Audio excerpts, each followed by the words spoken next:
तो चलिए super 7 arts class से जहाँ स्वागत है। और आज का मोटिवेशन है, हिम्मत मत खोना अभी बहुत आगे जाना है। हिम्मत मत खोना अभी बहुत आगे जाना है।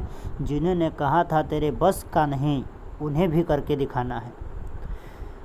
और मंजिल ने कहा, आँखों में आँखें डालकर मंजिल ने कहा तेरी बस की बात नहीं। मैंने मंजिल को आँखें में आँखें डालकर कहा चल झूठी तेरी बस की बात नहीं। चलते हैं आगे। हम लोग शुरू करेंगे। हम लोग आज 2015 का question bank class 12th history, जिसमें पहला प्रश्न है आज का मेरे दोस्तों 2016 में, ठीक ना, 2016 का क्वेश्चन एक था, भारत के अंतिम गवर्नर जनरल कौन थे। ठीक ना, भारत के अंतिम गवर्नर जनरल कौन थे, उसका आंसर होगा सी राजगोपालाचारी। ठीक, थोड़ा केयर कर लीजिएगा। और आइए हम लोग आज का प्रश्न पहला शुरू करते हैं। पहला प्रश्न है, सिंधु घाटी सभ्यता में विशाल स्नानागार के अवशेष कहाँ से प्राप्त हुए। तो ध्यान रखिएगा, सिंधु घाटी सभ्यता में विशाल स्नानागार का, ठीक ना, बात करें तो होगा क्या चीज़, मोहनजोदड़ो। अगला प्रश्न, पुराणों की संख्या कितनी है, तो आंसर होगा 18। महावीर ने पार्श्वनाथ के सिद्धांत में नया सिद्धांत क्या जोड़ा, आंसर होगा ब्रह्मचार्य। चौथा प्रश्न है, प्रयाग परिस्थिति की रचना किसने की थी। तो ध्यान रखिएगा, प्रयाग परिस्थिति की रचना, ठीक ना, हरिश्चंद्र ने किए थे। उसके बाद अगला प्रश्न है, अर्थशास्त्र के लेखक कौन है। तो अर्थशास्त्र के लेखक कौटिल्य है। छठा नंबर प्रश्न है, चौथी बौद्ध संगीत किस शासक के काल में हुई। तो चौथी बौद्ध संगीत कनिष्क के शासन काल में हुई। सातवां प्रश्न है, वजीज को सामाजिक ग्रंथों में कहा गया। तो वजीज को सामाजिक ग्रंथों में गण संघ कहा गया। क्या चीज़, गण संघ। आठवां नंबर प्रश्न है, जनपद शब्द का शाब्दिक अर्थ है। तो जनपद शब्द का शाब्दिक अर्थ होगा जहाँ लोग अपना घर बनाते हैं, जहाँ लोग अपना मवेशी रखते हैं, यानी ऑप्शन ए और बी दोनों होगा। ठीक ना, 8 में क्या होगा, लेकिन जहाँ अपना लोग घर बनाते हैं, जहाँ मवेशी पालते हैं, इनमें कोई नहीं है। चलिए मेरे दोस्तों, उसका सिर्फ आंसर ए होगा। क्या होगा, जहाँ लोग अपना घर बनाते हैं। उसके बाद है, पंच चिन्ह वाले सिक्के बने होते हैं। तो पंच चिन्ह वाले सिक्के होगा क्या, सोने के, चांदी के, तांबे के। इनमें हो जाएगा क्या चीज़, बी और सी, यानी कि चांदी, ठीक ना, और तांबे के, चांदी और तांबे के। उसका 10 नंबर प्रश्न है, कालीबंगा स्थित है। ध्यान रखिएगा, तो कालीबंगा स्थित है, यह आंसर होगा इसका क्या, सी ना, राजस्थान में। कालीबंगा कहाँ स्थित है, राजस्थान में। उसका 11 नंबर प्रश्न है, अशोक द्वारा प्रचारित बौद्ध धर्म कहाँ प्रचलित नहीं हुआ। तो ध्यान रखिएगा, 11 नंबर प्रश्न का, ब्रिटेन में। कहाँ नहीं हुआ था, ब्रिटेन में। अशोक द्वारा प्रचारित बौद्ध धर्म कहाँ प्रचलित नहीं हुआ था, तो आंसर होगा ब्रिटेन में। उसके बाद है, पाटलिपुत्र नगर की स्थापना की गई थी। तो पाटलिपुत्र नगर की स्थापना किसने किया, मतलब आंसर होगा अजातशत्रु ने किया था। उसका अगला प्रश्न है, भारत का अंतिम मुगल शासक कौन था। तो भारत का अंतिम मुगल शासक कौन थे, बहादुर शाह जफर। उसका जो 14 नंबर प्रश्न है, तालबंडी में किस प्रसिद्ध संत का जन्म हुआ था।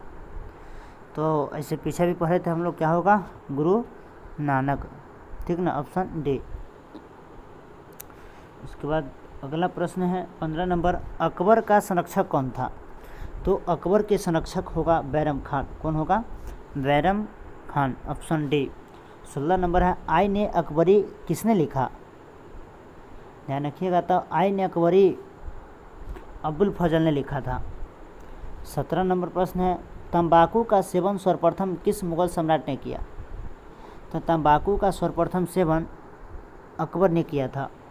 उसके बाद 18वां प्रश्न है, औरंगजेब ने अपने जीवन का अंतिम भाग बिताया तो औरंगजेब ने अपने जीवन का अंतिम भाग दक्षिण भारत में बिताया।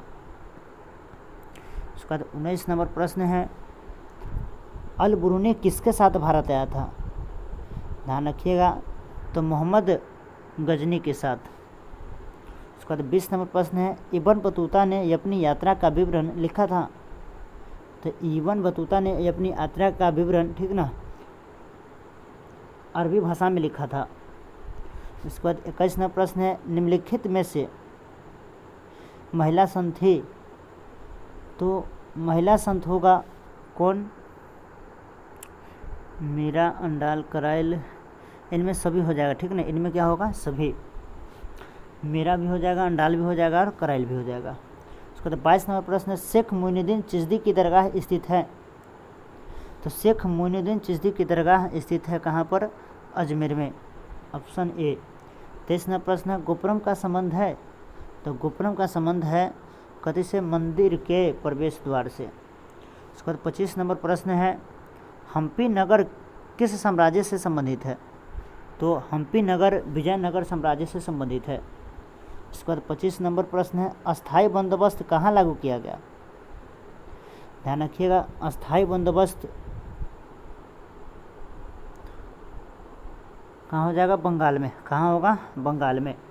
तो 26 नंबर प्रश्न है, बिहार में 1857 के विद्रोह का प्रमुख नेता कौन था? तो 1857 के क्या चीज? कुंवर सिंह।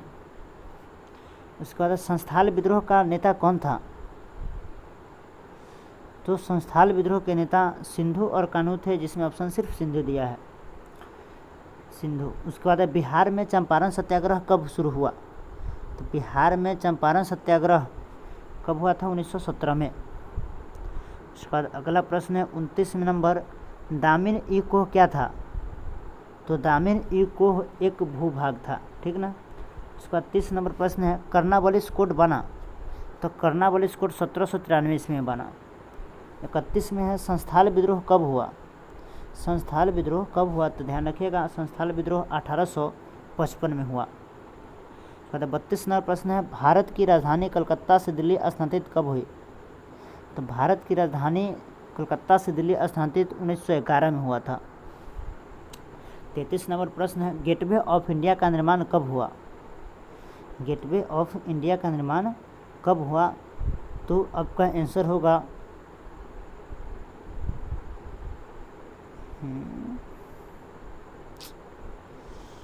मेरे दोस्तों, इसका ऑप्शन ही सही नहीं है, लेकिन उसके हिसाब से देखो तो सी हो जाएगा 1917 में। उसके बाद अगला प्रश्न है, पुर्तगालियों ने गोवा पर कब अधिकार किया? तो पुर्तगालियों ने गोवा पर कब अधिकार किया? तो आंसर हो जाएगा 1510 में।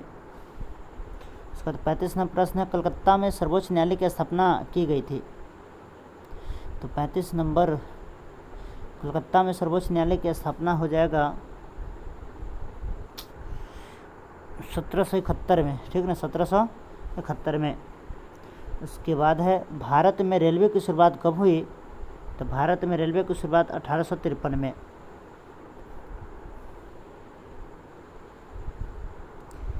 उसके बाद अगला प्रश्न 37 नंबर प्रश्न है, भारतीय राष्ट्रीय कांग्रेस की स्थापना कब हुई? तो भारतीय राष्ट्रीय कांग्रेस की स्थापना 1885 ईस्वी में A.O. ह्यूम ने की थे। अगला प्रश्न है,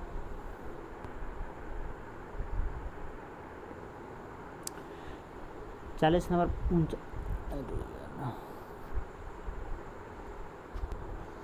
सॉरी मेरे दोस्तों। तो चलिए 38 नंबर प्रश्न था हम लोग के, स्वतंत्र भारत का अंतिम गवर्नर जनरल कौन था? ध्यान रखिएगा, तो स्वतंत्र भारत के अंतिम गवर्नर जनरल बात करें तो होगा कौन? सी राजगोपालाचारी। कौन थे? सी राजगोपालाचारी। संविधान सभा के प्रारूप समिति के अध्यक्ष कौन थे? तो संविधान सभा के प्रारूप समिति के अध्यक्ष डॉक्टर भीमराव अंबेडकर थे। भारतीय संविधान के अनुसार संप्रभुता निहित है? तो भारतीय संविधान के अनुसार संप्रभुता संविधान में निहित है। कहाँ पर? संविधान में। तो चलिए मेरे दोस्तों, कभी कभी इलेक्ट्रिसिटी चीज़ है तो कुछ ना कुछ डिस्टर्ब हो ही जाता है, तो आप सभी को लास्ट तक बने रहने के लिए बहुत बहुत धन्यवाद।